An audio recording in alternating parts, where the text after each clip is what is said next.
And let's return now to Sunderland, which last night became the latest area of the UK to be affected by violent disorder following the Southport stabbings. A police station and 2 cars were set on fire. Rioters also targeted a mosque. 3 police officers were taken to hospital for treatment to injuries. Let's speak now to Kim McGuiness, who is Mayor of the North East Combined Authority. Good morning to you. Good morning. Your reaction to the scenes overnight in Sunderland? Well, I'm just shocked and horrified. This is not what Sunderland is about. And these are organised criminals. It's as simple as that. They used somebody else's grief in the aftermath of that horrendous murder in Southport as an excuse to go about committing serious violent crime, to abusing people in the street, to causing criminal damage, looting, attacking police. And I really hope they see the full force of the law. What is your understanding about the people involved? We've spoken to a number of people this morning, reporters on the ground. We've also spoken to a local Lib Dem councillor. Their view is that there were some local people, but also some people from outside. Is that your understanding? Yes, I'm hearing exactly the same thing. And what we've seen over the last few days, because of course this isn't the first, we've seen it in Hartlepool, in Southport itself, in other areas of the country, is that this is the far-right groups organising online and mobilising people in our towns and our cities. And that is absolutely not acceptable. It's terrifying for the families who just wanted to go about their business. Sunderland's a thriving place. It's exciting. We've had loads of investment. There's new bars, restaurants, a cultural scene. And last night, all of that was ripped apart by these people claiming to love Sunderland who actually just wanted to cause disorder and to commit crime. And we just can't tolerate it. How much is known about the number of people with far-right sympathies in the area? Well, I don't think that that's anything about what Sunderland is about.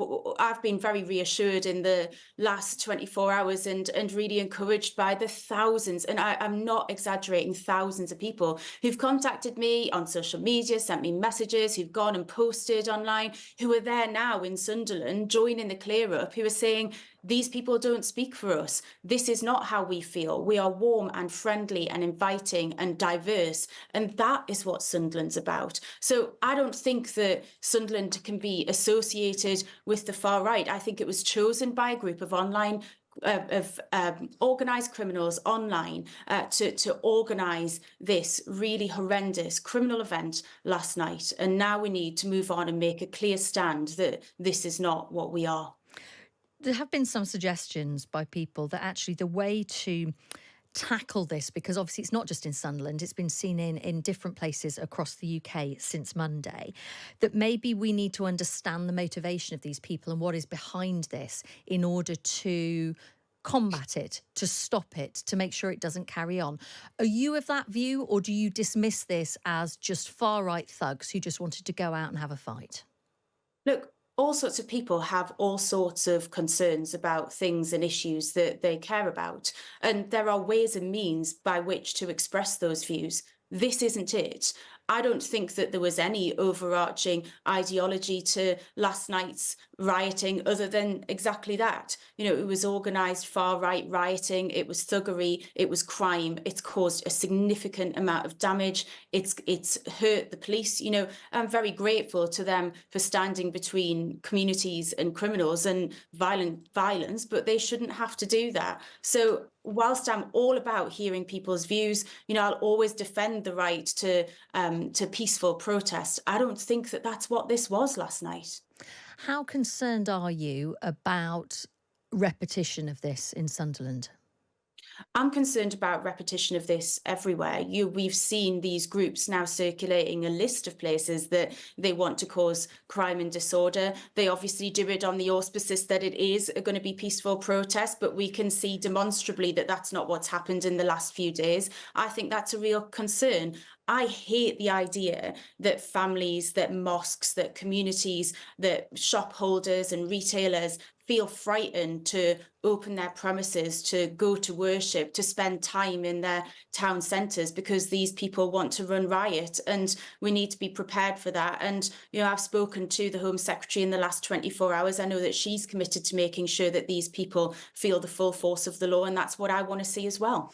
Are you clear on where in the city was targeted? I mean, we spoke to a Lib Dem councillor earlier who was under the impression that this was almost a mob moving through the city. Is that your understanding?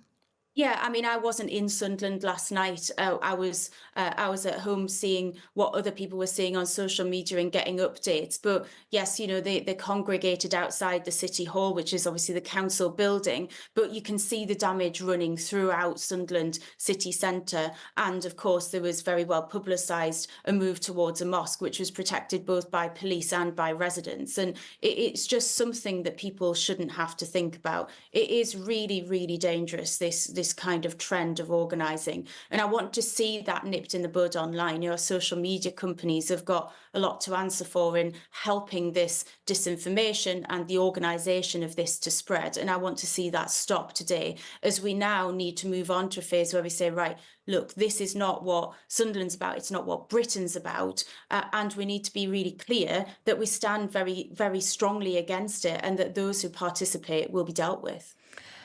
What do you make of the government's response? Many people saying, you know, this is the first big test for the Prime Minister. Obviously, Keir Starmer announced that he'd got this new plan for police forces to tackle violent disorder, and yet there was more disorder on the streets. What needs to be done to make sure that this doesn't happen tonight, tomorrow night? Reports today in the Times that up to 30, maybe even more than 30, far-right protests are planned for over the weekend.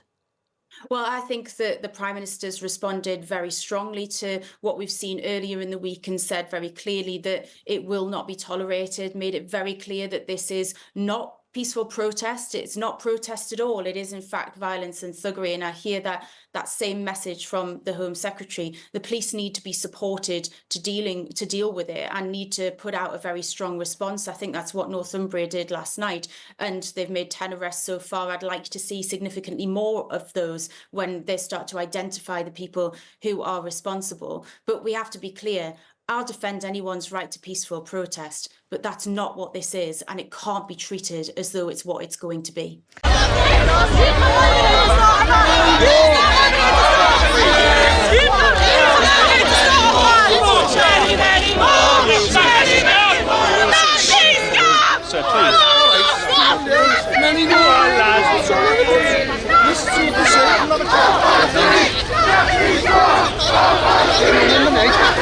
Dogs.